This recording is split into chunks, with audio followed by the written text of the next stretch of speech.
Nama Putri Septiani, kelas 11 IPS 3, Mapel Bahasa Indonesia, UNIS 8982. Saya akan membacakan cerpen yang berjudul Hari Pahlawan November 2023. Hari Pahlawan November 2023. Aku rasa seharusnya aku mati, tapi aku masih hidup. Aku sudah cukup tua, letih tanpa daya, cacat tentu saja tanpa kaki. 6 bulan yang lalu usiaku genap 75 tahun. Sejak 3 tahun lalu aku sakit-sakitan, sehingga mati mungkin jalan terbaikku juga bagi anak-anakku. Kematianku bisa berarti pembebasan bagi mereka. Malah menurut aku menjadi semacam karunia bagi anak-anakku.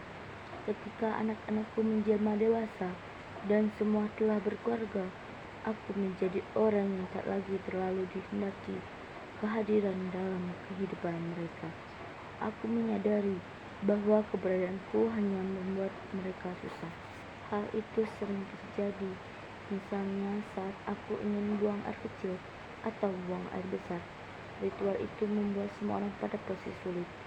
Aku kerap meminta maaf sekaligus mengucapkan terima kasih kepada mereka setelah pispot yang habis kupakai dibilas di kamar mandi, atau saat aku harus makan dan mandi. Tapi terus terang aku sangat takut apabila mereka memasukkanku ke panti jompo. Beruntunglah istriku, ia telah mati duluan akibat sakit liver 10 tahun.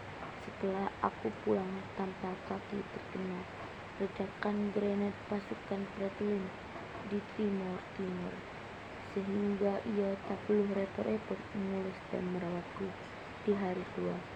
Beruntung juga bagiku, karena anak-anakku tak punya cukup uang untuk memasukkanku ke panti jompo, tempat yang semula mereka kira gratis untuk seorang peterang tua macam diriku.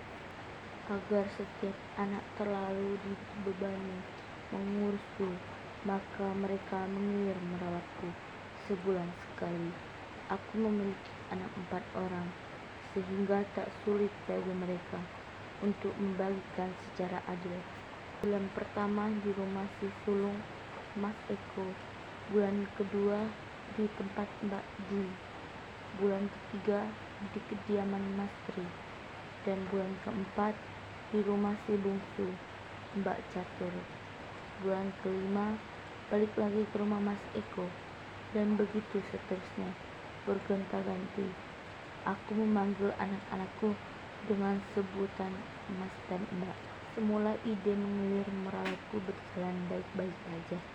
Tak ada pihak dan keberatan, karena anak-anakku semuanya tinggal sekota.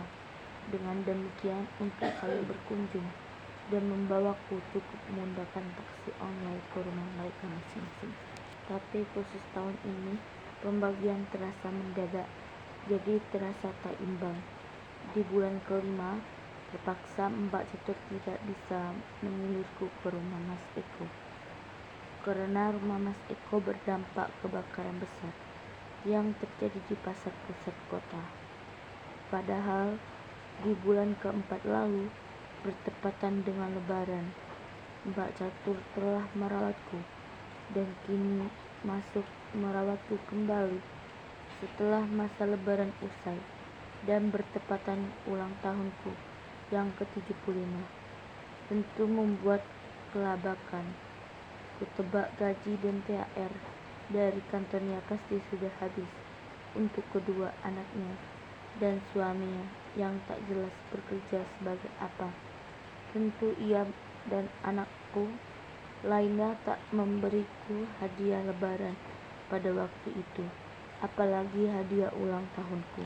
Ketika aku memanggil Mbak Catur masuk ke kamar, saat itu sepertinya berancang hendak mengatakan sesuatu kepadaku.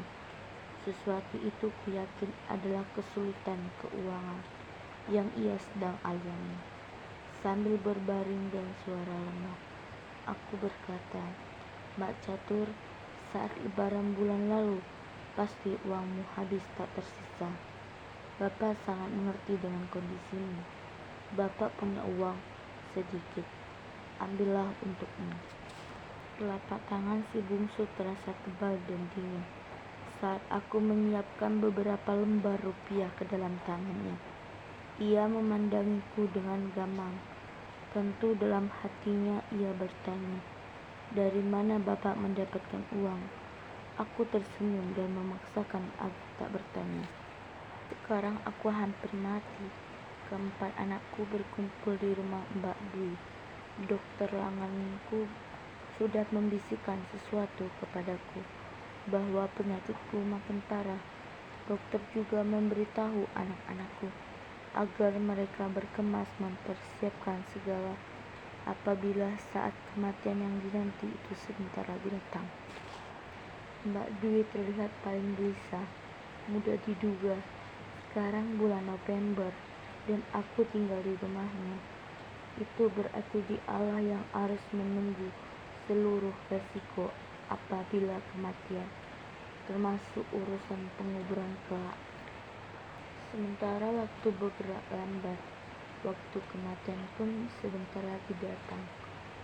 Aku memanggil keempat anakku yang menunggu gelisah. Mereka berebut kelompat ke kamar, yang dimana aku bergolek lemah. Pandanganku nanar dan begitu jelas melihat kepada wajah siapa, tapi suaraku tajam bertujuk pada mereka. Bapak ini adalah seorang veteran, mungkin bagi negara. Bapak ini pahlawan. Bapak mendapat uang tunjangan veteran tiap bulan.